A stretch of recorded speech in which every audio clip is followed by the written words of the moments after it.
City of Austin leaders declaring Austin a safe and inclusive city, showing support for people who are transgender and their families.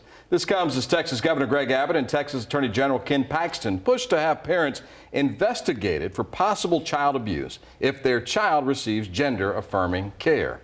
KVUE's Pamela Combe joins us now live from downtown Austin with more on what this means for Austin families. Hi, Pamela. Good evening, Brian, Ashley. Yeah, what it actually means is that, it reassures them that Austin is a safe place for the LGBTQ plus community, and city leaders also want them to know that they do have support and they do have access to safe medical care here. In February, Governor Greg Abbott directed Protective Services to investigate gender-affirming care for kids as child abuse.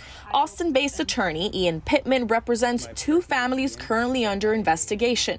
He also represents a few other families who fear they could be investigated too. Any parent of a trans child in Texas has feared a day like this would come, and any parent of any child probably has a fear that something they may do may be misconstrued in a way that would involve the state. The American Civil Liberties Union wants a judge to stop these investigations. Last week, a judge temporarily blocked them from happening. A hearing is set for Friday to decide if the restraining order should be permanent. Whether or not to transition, it is not something that is done by a parent. It is not something that is done by anyone.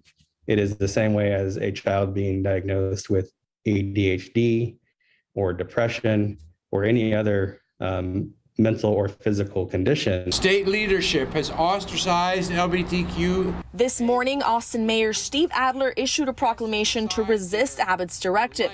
The proclamation declares Austin as a safe and inclusive city for transgender kids. Jen Pham with Transgender Education Network of Texas was at the conference Wednesday morning. The city and the institutions do not want to follow through on this order. Just due to the fact that gender-affirming care, according to almost every reputable mental health and health institution here in the U.S., says that gender-affirming care is life-saving care. Pham, along with Pittman, are happy the city is doing what it can to support transgender youth. However, the government stands firm in his decision to protect young Texans. He says puberty blockers and medical procedures to change a child's sex is child abuse. I spoke to another attorney who also represents families currently under investigation, and he says that since the directive, he's been getting calls left and right. Brian, Ashley. Well, Pamela, thank you for that.